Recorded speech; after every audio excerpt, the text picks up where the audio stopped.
نہیں آتا. صرف آپ کے استعمال کی وجہ سے وہ دھندلاہٹ سی آ جاتی ہے. اس دھندلاہٹ کو صفا کرنے کے لیے آپ دوبارہ کام کریں تو بالکل صاف اور شفاف. وہ فرماتے ہیں یہ نفس جو ہے بذات خود ایسا نہیں ہے کہ اللہ سبحانہ و تعالیٰ نے اس کو بالکل برائی بنایا ہو. نہیں، ایسا نہیں ہے. اللہ کی طرف سے جب یہ چیز سیل آئی ہے، آپ کے ہاتھوں میں ایک پیکج پہنچا ہے، اللہ نے آپ کو اولاد دی ہے، تو اس وقت اس کی آنکھیں بھی صفا تھیں، اس کے کان بھی صفا تھے، اس کی زبان بھی صفا تھی، اس کی سوچ اور فکر بھی صفا تھی. اب یہ تو گھر میں رہنے کی وجہ سے جو اثرات مرتب ہوئے ہیں وہ سوچ اور فکر نے انسان کو اس طرف کر لیا. بس اللہ سبحانہ و تعالیٰ اسی کے بارے میں ارشاد فرماتا ہے قد افلح من زکا. جس شخص نے اس کو پاک کر لیا، اسے صاف کر لیا، وہ کامیاب ہو گیا. اور جو انڈر ایج ہے اس کا تو ہے ہی پاک اور صاف، اور جو پاک اور صاف اگر اس کے پاس چلا گیا، اس حالت میں چلا گیا، وہ تو ویسے ہی بخشا ہوا ہے. اور جس نے اس کو اسی حالت میں چھوڑا وقت خواب من دساہا، اس نے تباہی اور بربادی کر دی، اس نے صفائی نہیں کی. اب یہاں پر مولانا روم رحمت اللہ تعالی علیہ ہمارے ان حالات کو سمجھنے کے لیے ارشاد فرماتے ہیں کہ یہ صفائی کے لیے جو فارمولہ ہے وہ استغفار ہے. سبحان اللہ. اللہ سے بخشش طلب کرنا ہے اور شیطان مردود سے خدا کی پناہ چاہنی ہے. اور مولانا روم رحمت اللہ علیہ اسی حوالے سے ارشاد فرماتے ہیں. ہم یہاں سے ابتدا کرتے ہیں. مولانا روم رحمت اللہ علیہ ارشاد فرماتے ہیں استعیذ اللہ من شیطانہ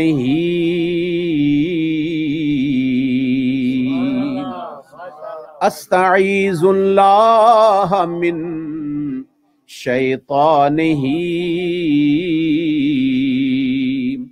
قد ہلکنا من طغیانہ. مولانا روم رحمت اللہ علیہ فرماتے ہیں استعیذ اللہ، میں اللہ کی پناہ چاہتا ہوں، اللہ کی پناہ میں آتا ہوں. سبحان اللہ. کس سے؟ من شیطان ہی، وہ شیطان کہ جس نے خدا کے حکم کی نافرمانی کی اور جس کی عبادت نے اس کو کچھ فائدہ نہ دیا. وہ شیطان جو اکڑ گیا، شیطان اکڑنے والے کو کہتے ہیں، جو ایک ماحول کو خراب کر دے، اچھل جائے، سارے سجدے میں ہوں، ایک ہی لیول میں ہوں اور ایک کھڑا ہو، اس لیول کو تو خراب کر لیا اس نے. اور شیطان اس موج کو کہتے ہیں، اس ویو کو کہتے ہیں کہ جو سمندر کے اندر چلتی ہے، سارا سمندر آرام سے ہوتا ہے، لیکن اچانک ویسے ویو آتی ہے اور سارے سمندر کے سسٹم کو تہس نہس کر دیتی ہے. جس وقت شیطان کھڑا ہوا تو سارے فرشتے پریشان ہو گئے، پتہ نہیں اس کی آزمائش ہے یا ہماری آزمائش ہے. پتہ نہیں تھا پاس کس نے ہونا ہے. یہ اپنے انداز میں کھڑا رہا کہ میں پاس ہو گیا، وہ اپنے انداز میں جھکے رہے کہ ہم پاس ہو گئے. اس نے سوچا آزمائش ہے، اللہ چیک کرنا چاہتا ہے. انہوں نے فرمایا چیک کی بات نہیں، حکم ہے، اس کی فرمانبرداری ہے. سبحان اللہ. جب جب فیصلہ ہونے لگا، مقدمہ ہوا، صفائی کا موقع ملا، کیوں نہیں جھکا تو؟ اس نے کہا انا خیر منہ. یہ جو چیز ہے نفس کے اندر جب پیدا ہو جائے، انا خیر منہ، میں اس سے بہتر ہوں، بس وہ آدمی تباہی اور بربادی میں چلا جاتا ہے.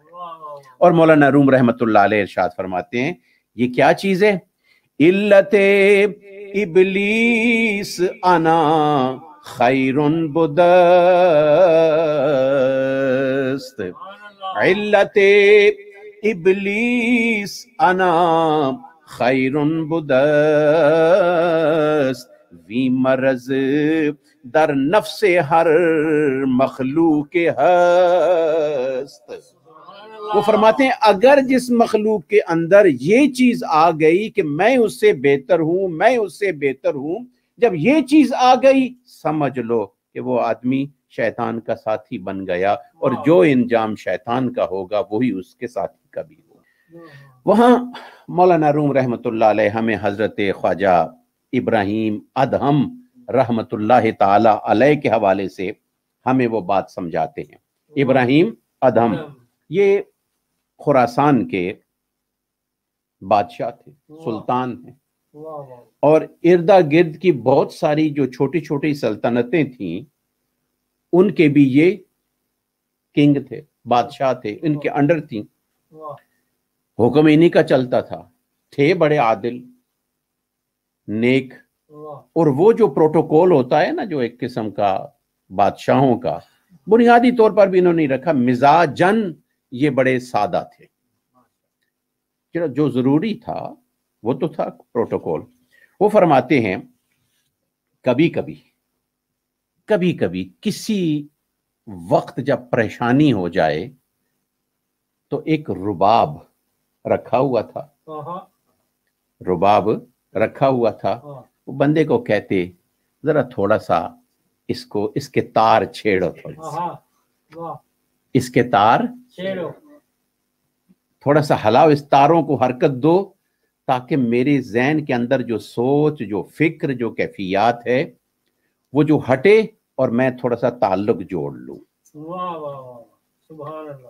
یہ میوزک بھی کوئی اتنی بری چیز نہیں ہے کہ جتنا ہم نے بنا دیا ہے، یا پھر ہم نے اس کو برے راستے پہ استعمال کر لیا ہے.